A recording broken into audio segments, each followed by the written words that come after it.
I'm going to be speaking about Islam, the misunderstood religion. There is no doubt that Islam is one of the most misunderstood religions in the world today. Sometimes this is to do with pure ignorance. Sometimes this is also to do with negative propaganda in the media. Sometimes perhaps it is that people don't want to know the truth about Islam. But my objective is, over the next few series of programs, to explain some of the things that are commonly misunderstood about Islam and Muslims. And so I've chosen for the topics some common ideas and some common concepts that are often misunderstood about Islam and Muslims. The first being Allah. The first topic I want to talk about is, who is Allah? What is Allah? Is Allah the same God of the Bible, or is Allah a different God? Then I want to talk about Islam. What does Islam mean? What is the religion of Islam really all about? The other topic I'm going to be discussing is the Sharia. What is the Sharia? The fourth topic I intend to discuss is the topic of women in Islam. And then also I intend to discuss the topic of jihad. These topics cover some of the most commonly misunderstood aspects of the religion of Islam. So let's talk about Allah. Is Allah the same God of the Bible? Is Allah the same God of Moses, of Abraham, of Jacob, of Jesus? Or was Muhammad, may God's peace and blessings be upon him, calling people to worship a new God, a different God? First of all, let's examine the actual name of God, Allah, in Arabic. People who are experts in the Arabic language have given various meanings and interpretations for the origins of the name Allah. But one of the best explanations, and that has been given by the great scholar Ibn Taymiyyah, he mentioned that Allah is a composite of two words in Arabic. Al, which means the, Illah, which is a deity. And Illah in Arabic is anything which is worshipped, anything in which people put their faith and their hope and their trust and they worship it. This is an Illah, a God or a deity in English. So Allah is a composite of two words in Arabic. Al, the definitive article, the, Illah, a deity, Al-Illah. And from that to Allah. So therefore the word in Arabic means the God, the deity. It is very clear from the Quran that Allah is the creator, the sustainer, the controller of the heavens and the earth. And this was a fact that was acknowledged by the pagan Arabs. The pagan Arabs in the time of Prophet Muhammad, who used to worship 360 idols around the Kaaba, never actually had an idol or an image of Allah. Allah subhanahu wa ta'ala alludes to this in the Quran, where he says, "Kul ma rabbu samawati sab'a wa rabbul arshil azim sayaqulu lillah," which means, say, O Muhammad, to the pagans, to the idol worshippers, Allah in the Quran is telling the Prophet Muhammad to ask this question to the idol worshippers: who is the Lord of the seven heavens? Kul ma rabbus samawati sab'a. Who is the Lord of the seven heavens? Wa rabbul arshil azim.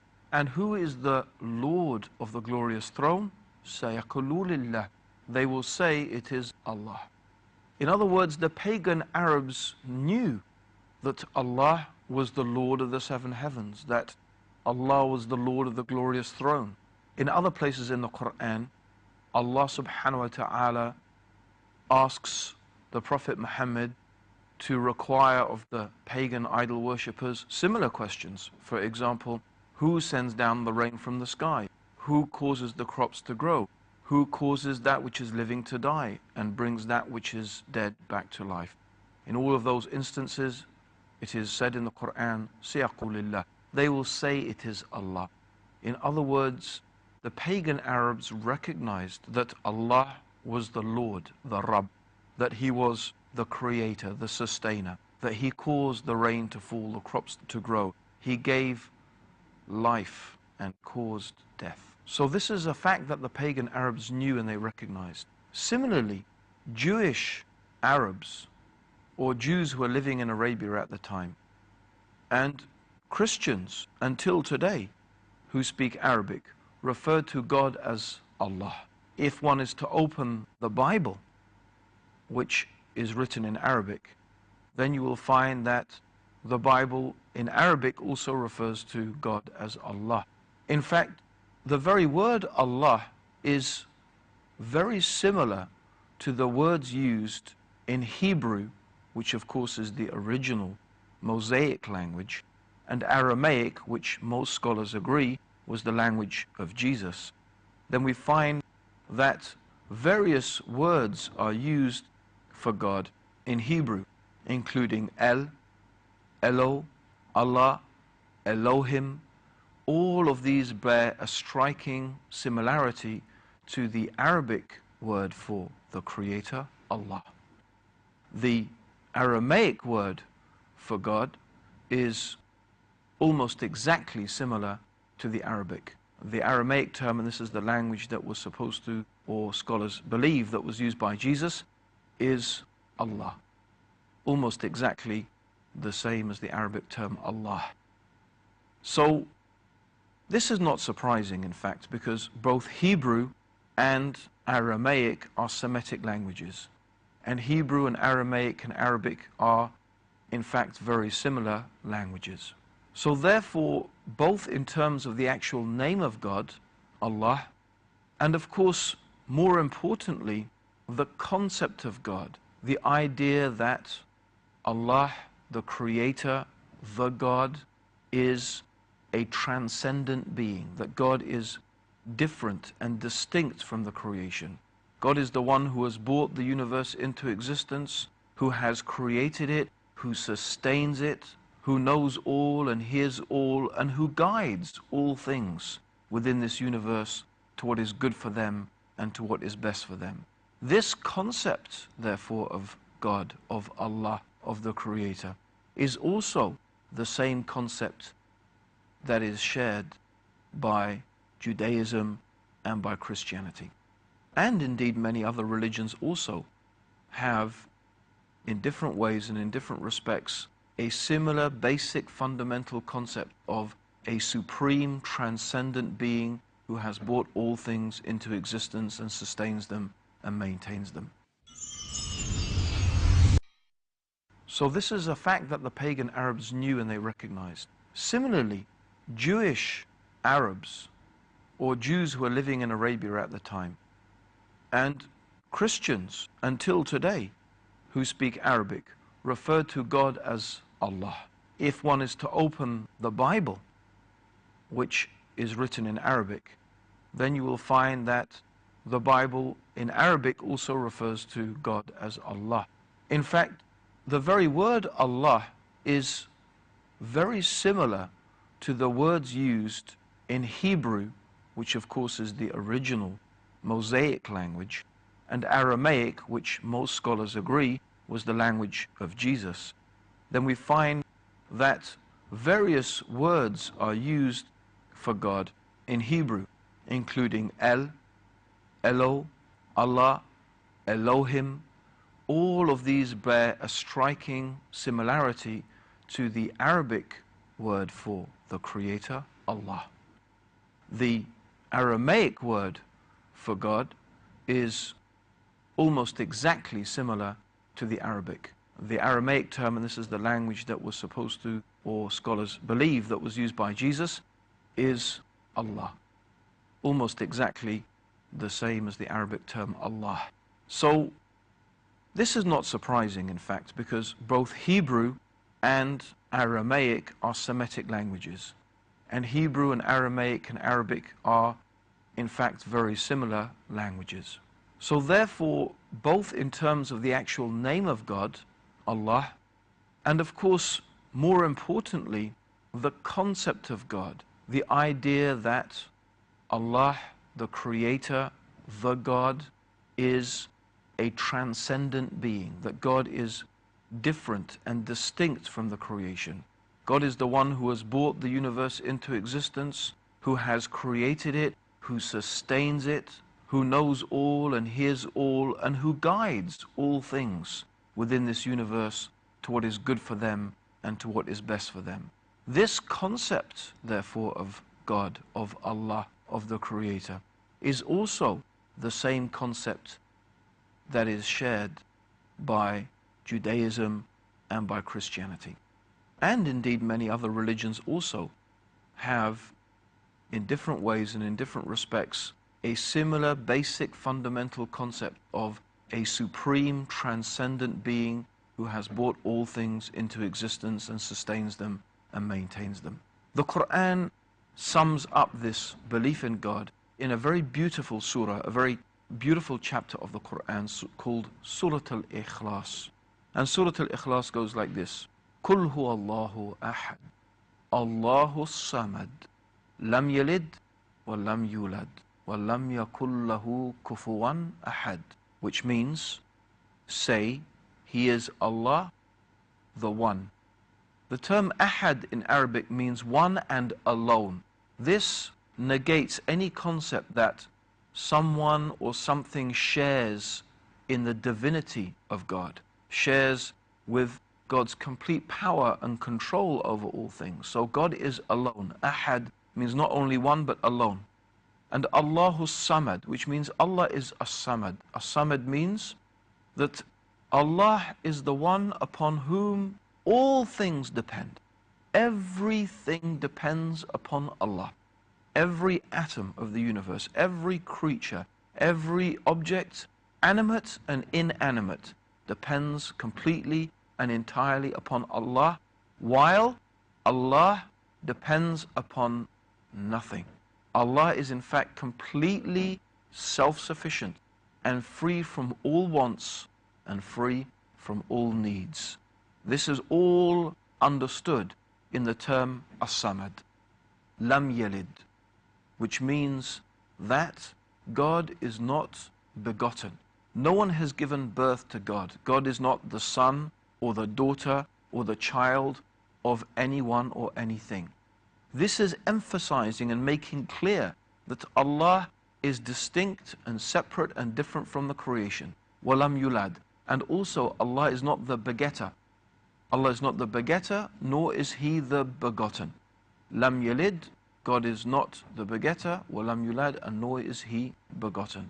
So this also teaches us that Allah is not in any real physical sense a father, because God is not a creature to beget, to have intimate relations with, for example, a woman in order to beget a child. So the Quran makes it very clear that Allah is distinct and separate and unique from His creation. Lam yalid wa lam yulad.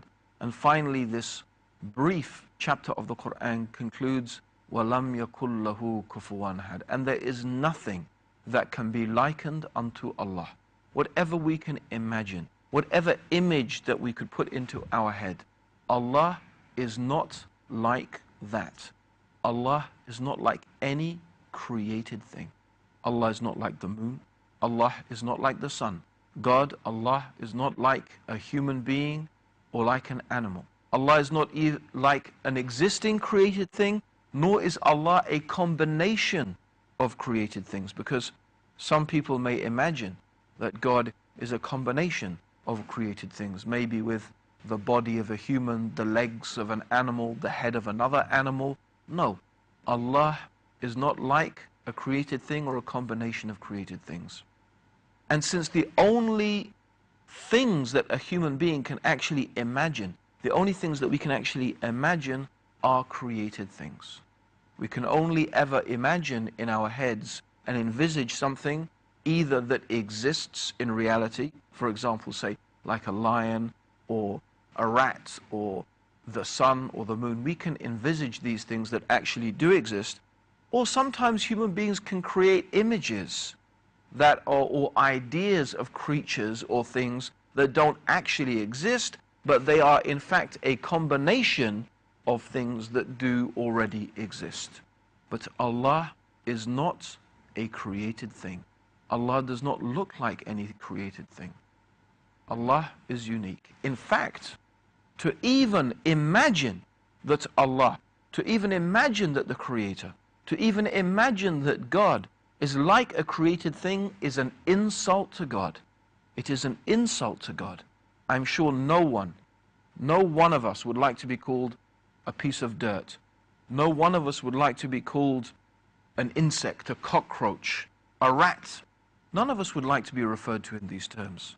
So how about, therefore, if we imagine or envisage that Allah, the Creator, who is unique, who is Al-Akbar, who is greater than anything we can imagine, that we refer to Allah in terms or in a manner that we describe Allah as being like a created thing? This is insulting to Allah.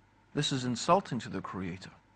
In order to really try and understand how great Allah is, I want to finish by mentioning a saying of Prophet Muhammad. The Prophet Muhammad, may God's peace and blessings be upon him, said that the universe compared to the kursi, the kursi means literally in Arabic, it could mean a chair or a pedestal. I'm sure you must be familiar, or you must have seen pictures, or maybe even seen a throne that a king sits on. The king sits on a throne and the king puts his feet on a pedestal. This is what they call in Arabic a kursi. The Quran tells us that Allah subhanahu wa ta'ala has a kursi, a pedestal. And this kursi is compared to the universe rather, compared to the kursi is like a ring. You know, imagine a ring. And you take this ring and you throw it in the desert. The universe is like this ring. And the kursi is like the desert. That is how vast just the kursi or the pedestal of Allah is compared to the universe. And by the way, scientists tell us that our universe is 10 billion light years across. 10 billion light years. That's a distance so vast we can hardly imagine.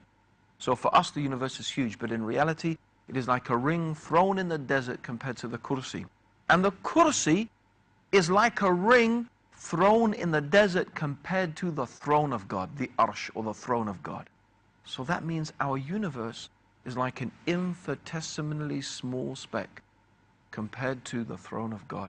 How about then God himself? It is beyond imagining how great God is.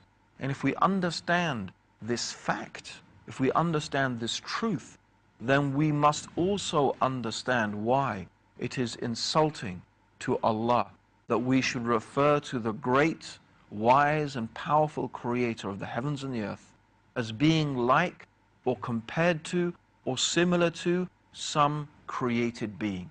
In fact, this is a crime that is so severe. It is a crime that is so terrible in the sight of Allah that if a person dies and meets Allah on the day of judgment, which is the day when Allah will gather all human beings together. After all the human beings have died, God will recreate us and God will question us about all that we have done in this life. If a person has died imagining or believing or making some equals or partners or rivals with God, or imagining or believing that Allah is like something in this universe, or imagining that something in this universe is equal with Allah, they have made such a grave insult to Allah. They have made such a grave insult to the Creator of the heavens and the earth that He will never forgive that person. The Quran tells us that Allah could forgive any sin that He wishes on the day of judgment, but He will not forgive that we have ascribed partners and that we have ascribed rivals and equals to Him. In fact, the Prophet Muhammad told us that on the Day of Judgment, Allah subhanahu wa ta'ala will bring a person. And this person had enjoyed so many things in this world. And Allah will ask this person, if you had the world and everything in it twice over, imagine that, everything in the world, all the palaces, all the food, all the wealth, all the riches of this world, would you ransom it now to save yourself from the hellfire? And when the person hears that, they will say, yes, my Lord. And Allah will say to that person, I asked you for less than that. I only asked you that you should worship me and worship only me. This is what Allah subhanahu wa ta'ala wants. Allah wants us to recognize His greatness. Allah wants us to recognize His oneness. And of course, in this respect, this is where Islam differs with some aspects of Judaism and some aspects of Christianity, because we believe that the concept of God has become corrupted. The God is the one God. Allah is the one creator. But in some respects, that concept and that idea of God has been corrupted by other religions. And the purpose, therefore, of the Quran is to return human beings to that correct and that pure and that true understanding, which is in fact deeply imbibed within our own consciousness, our own nature. We believe our very nature helps us to understand this fact. It's what is called in Arabic fitra, the natural disposition.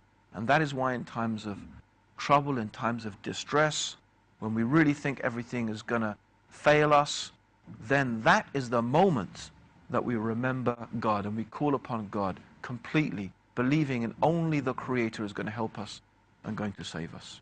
So to conclude, the concept of God in Islam is a universal concept. The God of the Quran is essentially the same God as the God of Moses, the God of Abraham, the God of Jesus, the God in the Bible.